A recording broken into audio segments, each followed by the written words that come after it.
28 chapters of the book. I think we're going to be finished by June. So we do not, don't shoot off here. Which year? This year, this June. This June, yeah. Okay, so Paul appeared before Felix and is kept in custody for 2 years.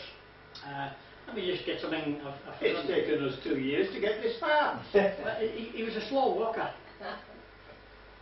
I didn't actually realise he was kept for 2 years.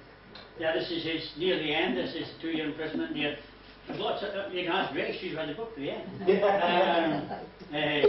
But yeah, this is. He always wanted to go to Rome, and unfortunately, he's got his wish, but it wasn't quite the way he wanted to go. Now I had a file in here. Dear, what did I do with that? They had some background information that I wanted to use slightly later on, and I should have had it opened, but okay, it's probably in here. I hope it's in here. We'll go down near the end of that. Okay, that's probably that. Anyway, hopefully. Right. Okay, so here's him. He's claimed to be a Roman citizen, and therefore that's given him I've lost my mouse again. There we go. That's given him special problems. Caesarea, that's the ruins of the temple in Caesarea. That's quite an important port. Anyway, this is the first couple of slides are a synopsis of the rest of the chapter. Okay, so you'll see some things here, and then we'll go back and deal with it in more detail. Paul was kept in custody in Herod's palace for 2 years until the governor Felix is succeeded by Porcius Festus. Ananias and some of the elders with a lawyer named Peter.Paul came down 5 days after Paul's arrival and made the formal accusations against Paul. Felix knew all about the way, as the religion of Christ was called at that particular time. Herodian aqueduct. Herod was a tremendous builder. He wasn't well, we'll see in one of the other slides going to describe a little bit more about him, but he built a huge amount of stuff in his heyday, and that's one of the things still around. So he listened to all the godly judgment until Lysias, he claims, the commander, come down. He knew Paul was not guilty of anything and would never have ordered him, a Roman citizen, to be punished, but he wanted to please the Jews, so he kept him in custody. So here's another situation where a guy in power plays a political game, if you like, with somebody's life, just as they did with Jesus. At the end of the day, they crucified Christ because the crowd wanted Barabbas to be set free. And even though he washed his hands in the situation, Pilate washed his hands in the situation, you see all through the political life of some of these great guys, the intrigues that go on. If you read some of the histories, like Suetonius writes a book about the 12 Caesars, or if you read some of the books on like the life of Claudius, and some of the other Roman emperors around that time, Caesar himself, some of these guys, the intrigues that go on and the backstabbing goes on, and sometimes it's their best mates that end up killed. Well, in Caesar's case, Brutus, man who followed him all through his life, ends up being one of the ones that stabs him to death. So there's a lot of political intrigue, a lot of playing about, and you can see this in this situation with Apostle Paul here, as we touch into a little bit of history. He called for Paul many times to hear him talk because he found it interesting and because he hoped Paul would offer him a bribe. Things in some political circles don't change that much, do they? Okay, so Pontius Pilate, this is an actual inscription from the 1st century, one of the ones that dug up. It's interesting. There's so many times in history that opponents of Christianity have quite often said the Bible's talking about somebody or some place or some situation. It wasn't like that at all. It's a mistake of the Bible. It's another Bible mistake. The only problem is the more they dig up in the excavations of these cities and stuff, you find out the people that the Bible's talking about were there. In the time the Bible was talking about, that's where they were. And they also give us some other information about the same biblical story. So quite often what for years is there's another Bible mistake, and something is thrown up in the teeth of Christians is suddenly proved by archaeology to be true. And so they're going to dump that one and then they find some other one to argue about. But a lot of this, some people claim that Pilate wasn't really around at that particular time. It was a different time, and all sorts of stuff like that. Seneca is another famous writer of Roman times, and there's a bunch of letters you could read about that these guys wrote. Felix, Festus, and others that preceded and followed him in this position must have made similar observations and similar feelings. Okay, Paul was an upstanding character. Paul was well able to handle himself. He was basically a good orator, not as good as what's the other guy? Apollos. Apollos was a better orator, better public speaker, but Paul was a very, very clever man, more a scholar. And that, I think, it shows through in lots of situations where he gets a lot of respect from people in power. So, the picture shows an inscription found in Caesarea from this time called Pontius Pilate, the prefect of Judea, and his governorship was 26 to 36 AD. For a long time, people argued that Paul got the time out of place. Pilate wasn't a prefect of Judea around that time, and now they've dug up inscriptions that show he was. Okay, so time after time the archaeological spade proves the Bible correct. Probably one of the biggest ones, and many years ago, was the Hyksos nation. Around the time of the Egyptians, there was when you read the Bible, you read about the Hyksos. And for hundreds of years, people said that's a Bible mistake. These people just didn't exist. And I think it was around 1920, around that time, the archaeologists dug up this Hyksos people, and they were a huge nation. In the time the Bible said they were a huge nation. And so what has been a biblical mistake for hundreds of years, according to the enemies of the Bible, was shown to be, just bringing away from the evidence. There was just too much evidence. But the Bible, up to that point, had been the only book that had mentioned this nation. Okay, Roman orator. In Roman and Greek times, there was lots of excellent speakers. I mean, especially the Greeks, they were the philosophers of the age, and public speaking. They're all trained in public speaking, did a good job in that type of thing. They had special scholars who would teach them how to do public speaking and stuff like that. So there's an old statue of a Roman orator. I think the guys who make these statues are brilliant. Have you ever been to the British Museum? And just on the inside of well, it's still there, I think it's still there. And just inside on the left-hand side, there's a big plinth, and above the big plinth there's this guy standing there. And you could almost swear as you walk past him, his coat moves. You know, I'm sure that robe moved. And just the quality of the workmanship is absolutely out of this world. It's tremendous stuff. And look at the detail in that. Amazing. Yeah. Anyway, back to the text. Acts 24, verse 1. Obviously, Paul escaped with his life this last in 23, and they sent him off to the Romans.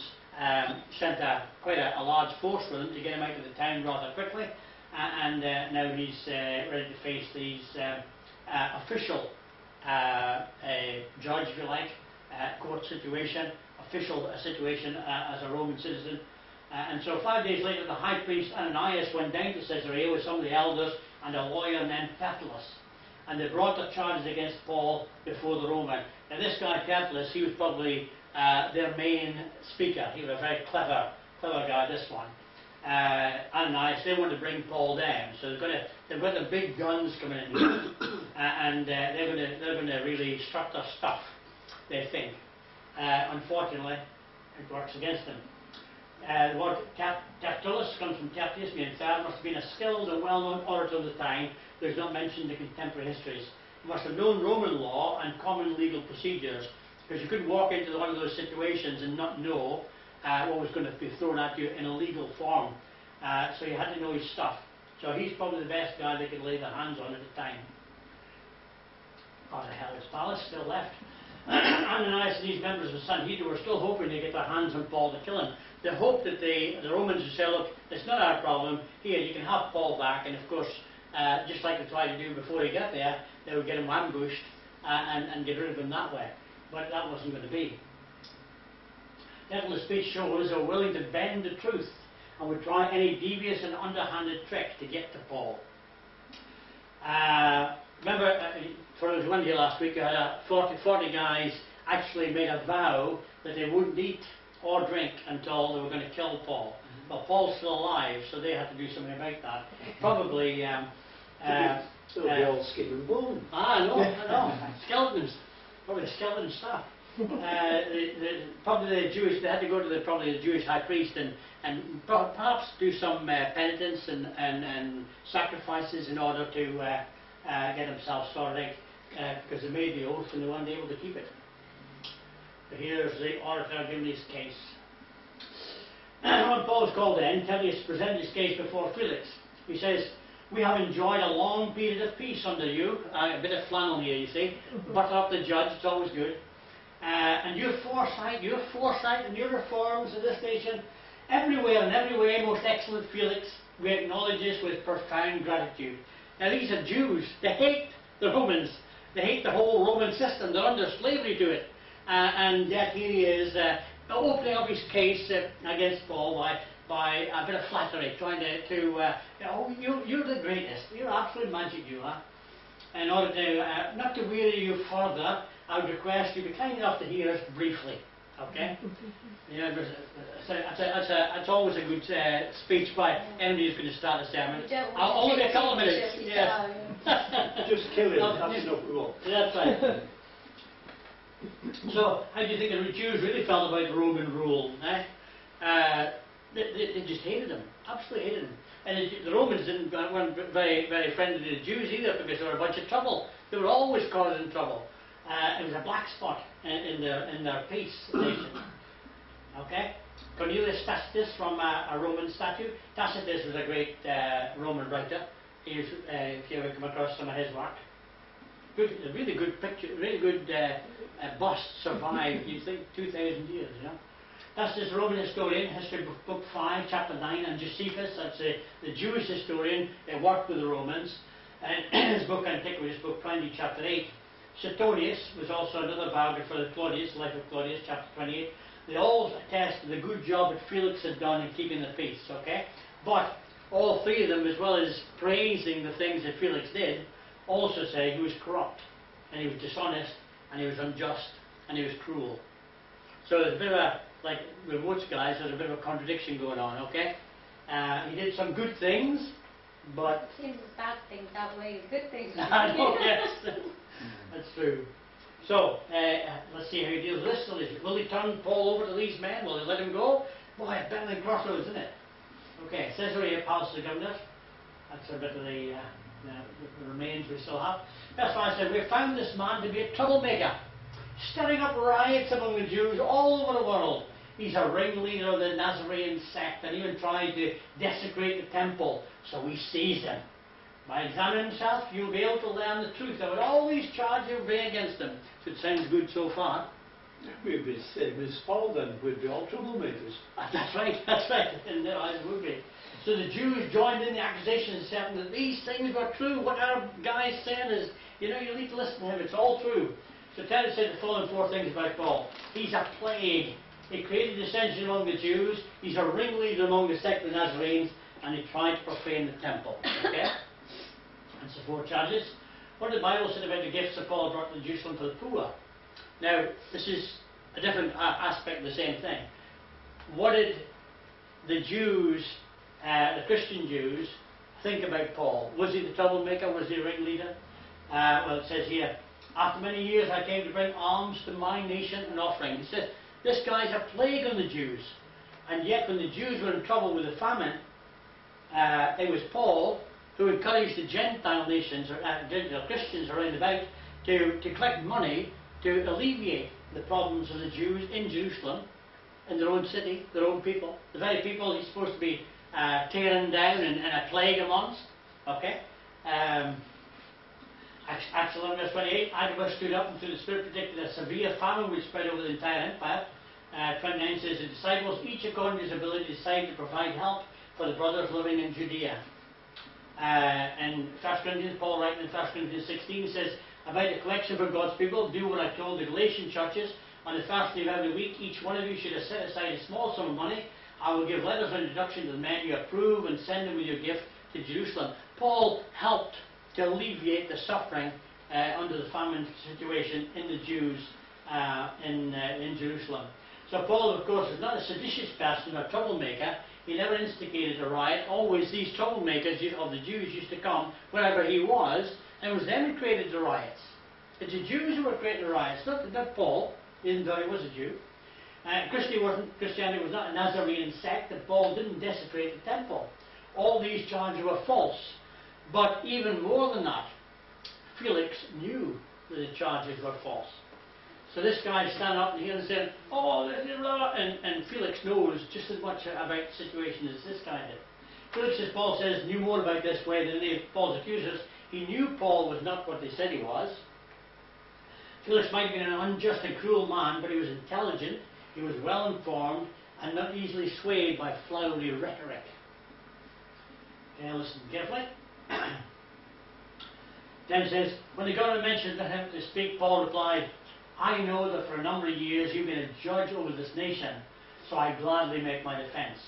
You can easily verify that no more than 12 days ago, I went up to Jerusalem to worship.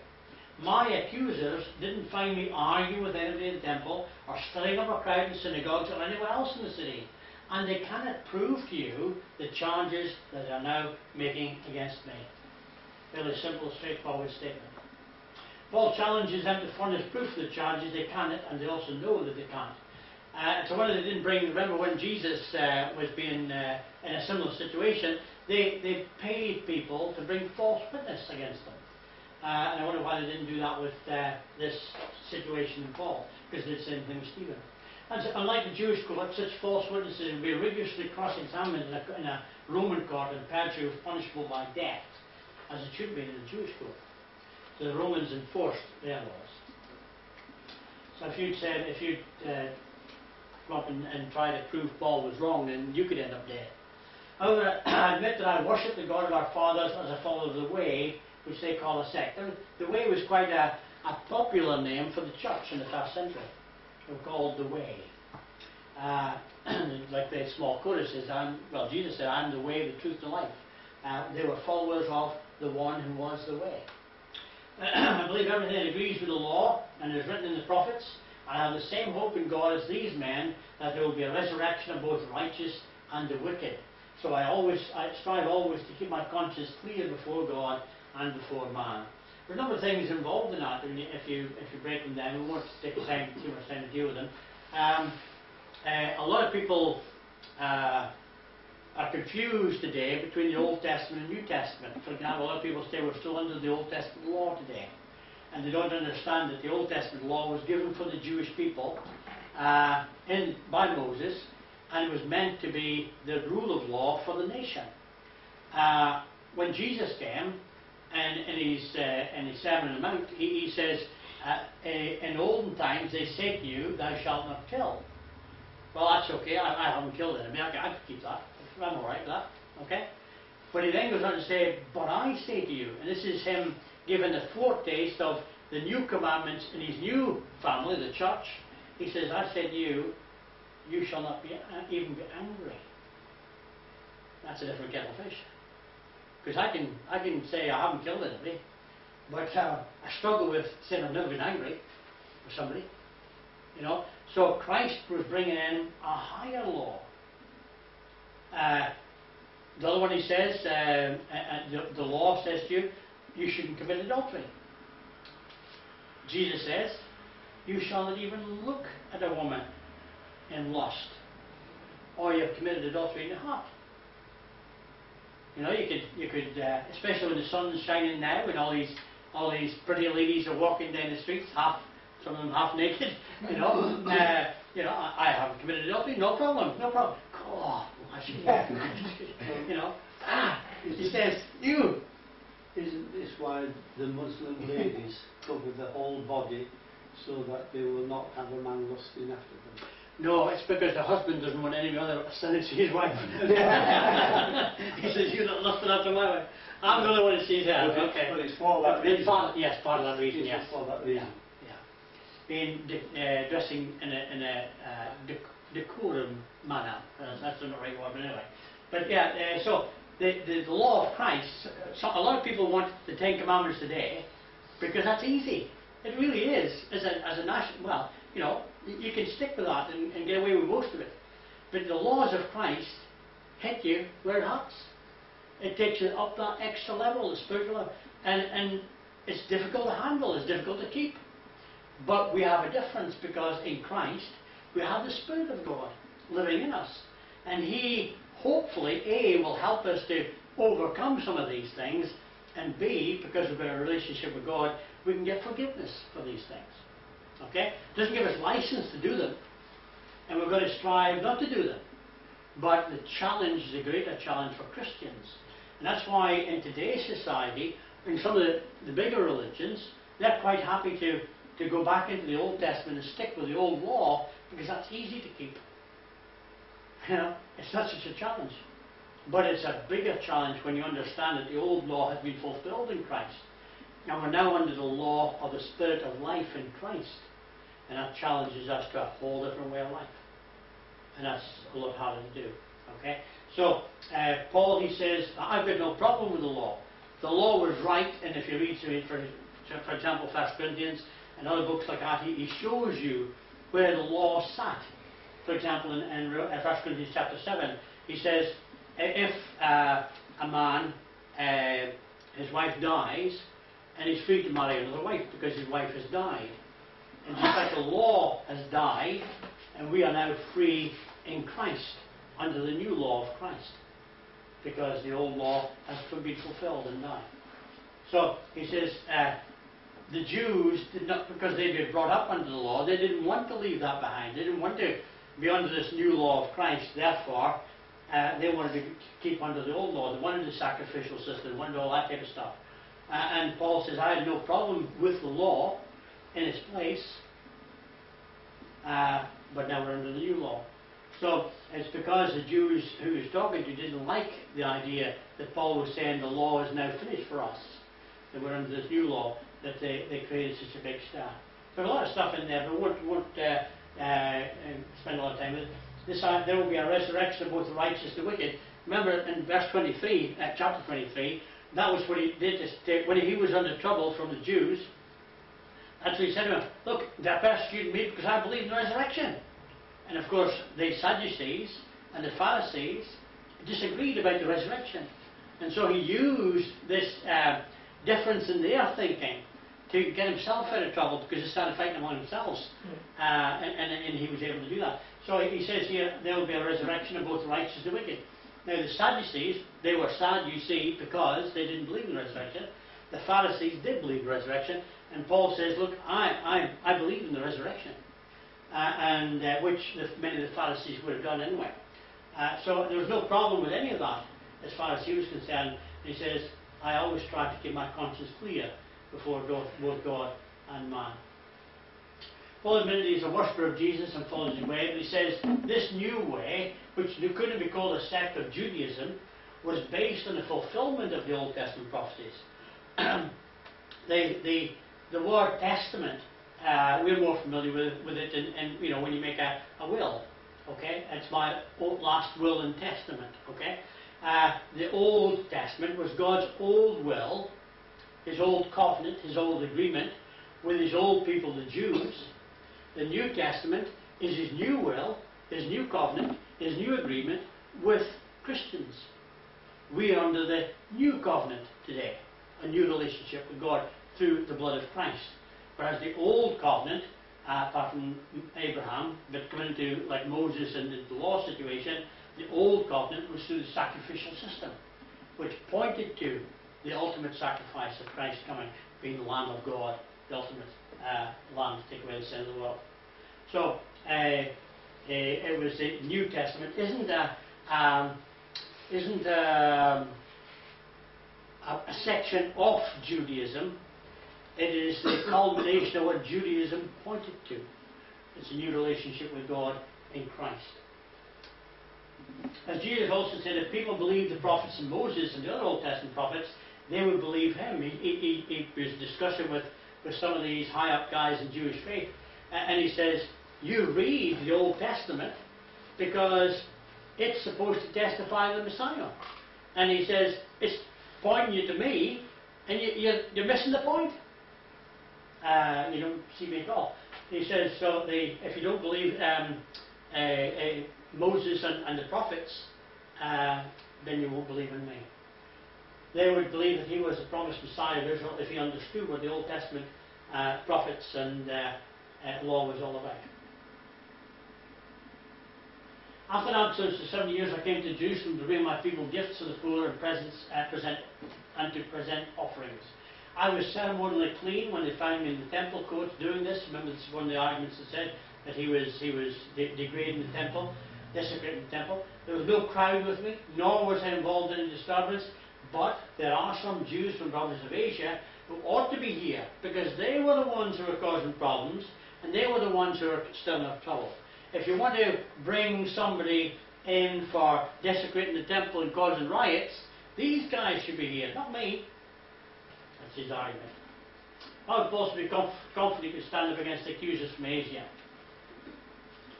Acts 17:13 says, when the Jews in Thessalonica learned that Paul was preaching the word of God at Berea, they then went there too, agitating the crowds and stirring them up. These were the guys who, wherever Paul was, they went there and tried to stir up trouble and undermine what he had to say. Acts 14:19, some of the Jews came from Antioch and Iconium and won the crowd over. They stoned Paul and dragged him outside the city. Who's creating the problems? The Jews were, from Asia, not Paul. Who's creating the riots? The Jews were.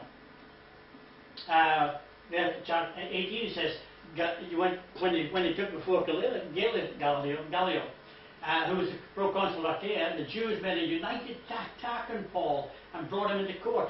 Gallio said to the Jews, if you Jews are making a complaint about some misdemeanor or some serious crime, it would be reasonable for me to listen to you. But since it involves your own law, I'm not going to be a judge of such things. So they even managed to get him before a judge, but the judge threw it out. He says, you haven't got anything to argue about. What are you doing here? Okay, you can also be confident to stand up against any charges from Jerusalem. Acts 23 verse 9, there was a great uproar, and some of the teachers of the law who were Pharisees stood up and argued vigorously. We find nothing wrong with this man. This is a bunch of the leading classes of their own people, and they said there's nothing wrong with him. You can think of back in Nicodemus, who came to him at night earlier on, came to Jesus at night. Acts 23, Claudius Lysias, to His Excellency God of Felix.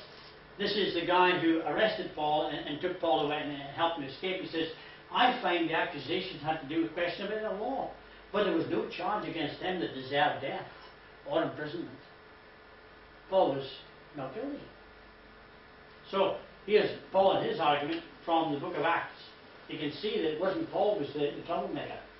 That's what he says, of these I here should state what crime they found in me when I stood before the Sanhedrin. Unless it was this one thing I shouted as I stood in their presence concerning the resurrection of the dead that I'm on trial before you today. And that was the statement he made when the audience erupted and started kicking daylights into each other. Paul tells the governor that there was no one who could bring a truthful charge of wrongdoing against him. If there was any such as he said, they should be there to give their testimony. And where are they? Nowhere. Paul tells about a mission he had accomplished just 12 days earlier to bring gifts from the Gentile Christians to poor Jews, Christians throughout Judea. And then he admits and he shouted out that it was for his belief in the resurrection he was on trial before the Sanhedrin. One could say that it was true in a sense that Paul had used this boy to create an uproar and escape the fate that God had intended for him. As Paul's an old guy, somebody needs to tie his sandals up. That's Kodak. Excellent, isn't it? The Felix, who was well acquainted with the way, adjourned the proceedings. When Lysias, the commander, comes, he said, I will decide your case. He ordered the centurion to keep Paul under guard, but to give him some freedom and permit his friends to take care of his needs. Okay, let's see if I can, I think, somewhere in my notes here I've got a bit more about old Felix. Or I did have it when I read him earlier.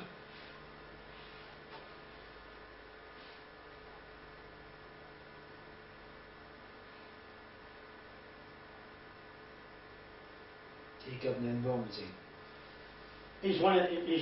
Most of these guys were appointed by Rome, and some of them held their position for a couple of years, and some of them were moved between different places and came back like in a cycle.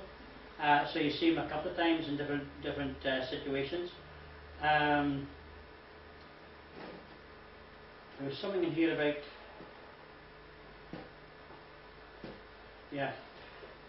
this guy Felix. One of the reasons why he was well acquainted with the way was because he married a woman called Drusilla. Drusilla was a Jewess. Let me see. Okay. In the diminutive form Drusus, a name borne by the sister Caligula, we trace the early connection of the father Agrippa I with the emperor.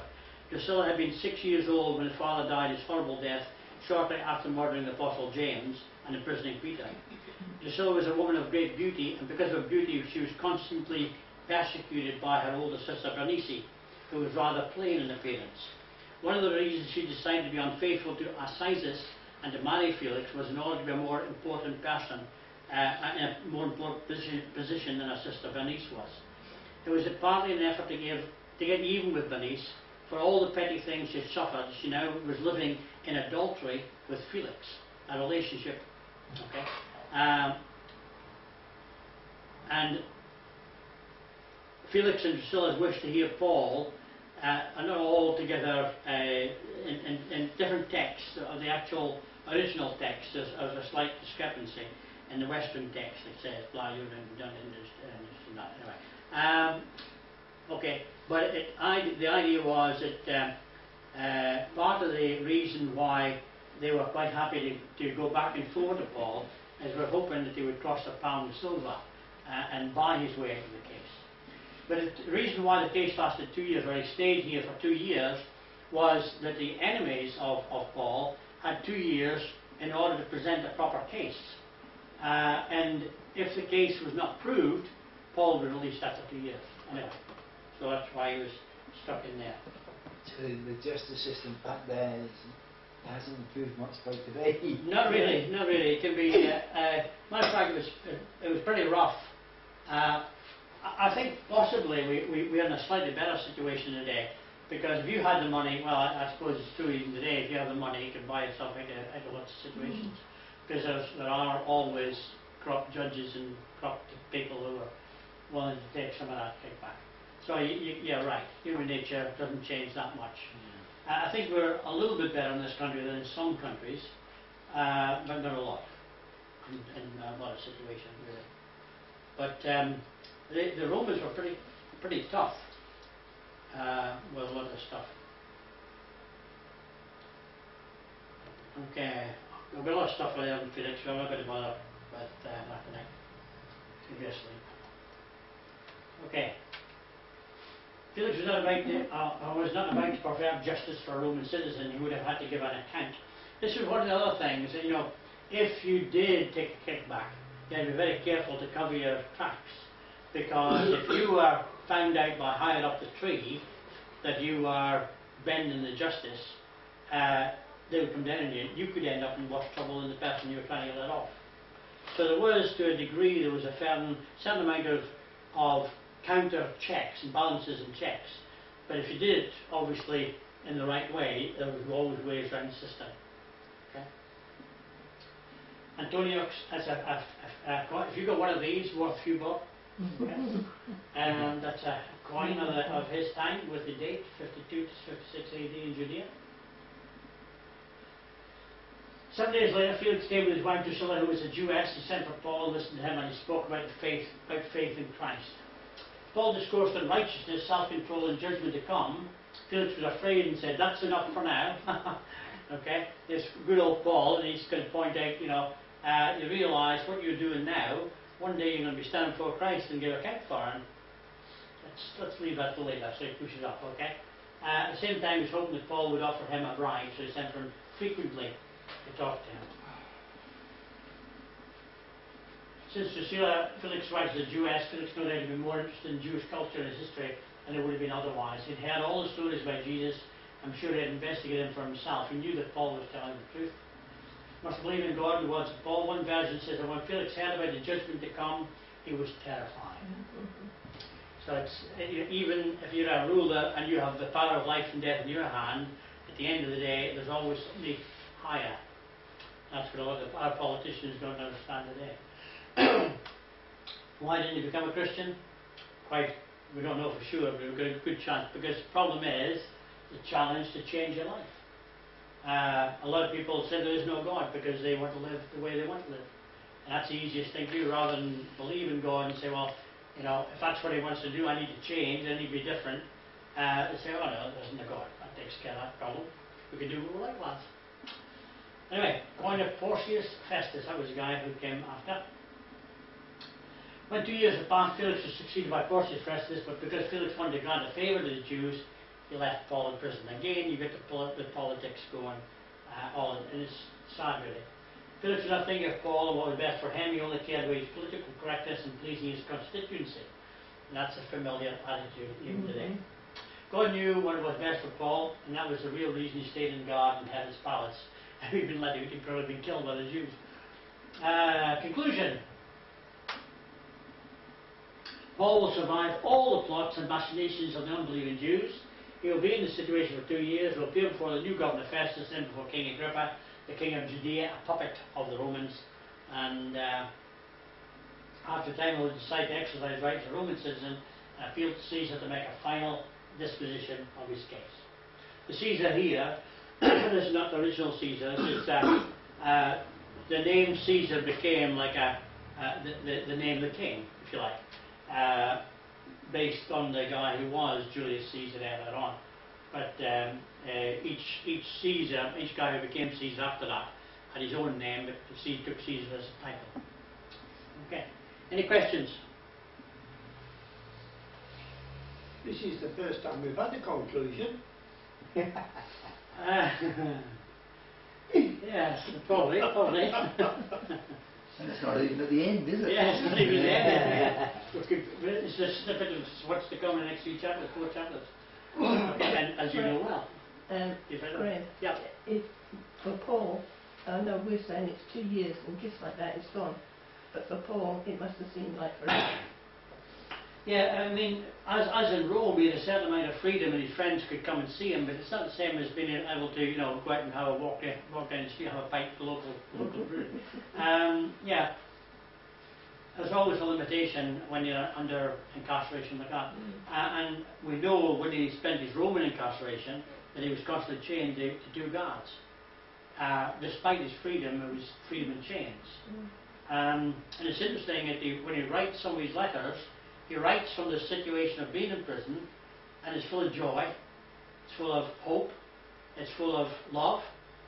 A lot of these stuff are written from these, what they call prison epistles, are very, very positive. You know, and yet you get the impression that occasionally that there were instances that had gone down. He wasn't a super guy, he was a normal guy. And that's when he, I think it's at 27, when he's going up to when he goes up to past the 3 taverns, that when he sees the brethren, the Christians coming to meet him, he just the whole text seems to say, you know, he just lightened up and brightened up because he saw fellow Christians. Well, that implies that he was kind of, before that, he was kind of trudging on through the deal. He probably had a chance to tell other prisoners about Christ. He did. They actually reckoned, it's difficult to actually trace down, but there is some indication that because of some of the Romans who were his guards, a captive audience, that the gospel went straight into the government of Rome. And there's a good chance a lot of that came through the work that the Apostle Paul did. Because there are a lot of people, you know, it was obviously, it's difficult to say a popular prisoner, but it was obviously a prisoner that people, an interesting prisoner, that people wanted to come and hear what he had to say, because he was eloquent, he knew what he was talking about, and you know, just a vast knowledge that he had of all sorts of situations, because he'd studied under Gamaliel. There's so much in there, he would have been quite an interesting guy to talk to. Therefore, you know, even though you are a Roman soldier, it's far better being chained up to somebody who's interesting than somebody who's not. Yeah.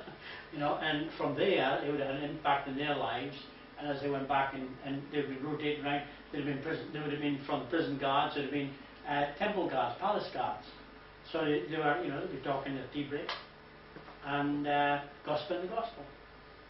Yeah. It's interesting that God can use all sorts of situations. Paul, in his letter to Romans, writes about he wants to come and see them. He wants to be there with them. He wants to share stuff with them. You know, and he's maybe thinking, I'll book a couple of tickets on the Queen Mary and sail up in luxury, but it doesn't work out that way. But he gets there. And even from that situation in prison, we've got letters in our New Testament that might never have been written if Paul hadn't been in prison. And as the different churches wrote in and said, we've got problems here, Paul, you know, what can you do, how can you help? And the letters he sent to the churches, we now have in the New Testament. And, you know, if he hadn't been stationed in one part, he could have been killed.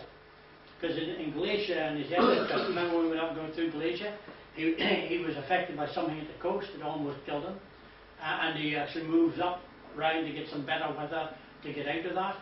So all the travelling he did, you know, he put his life in danger so many times.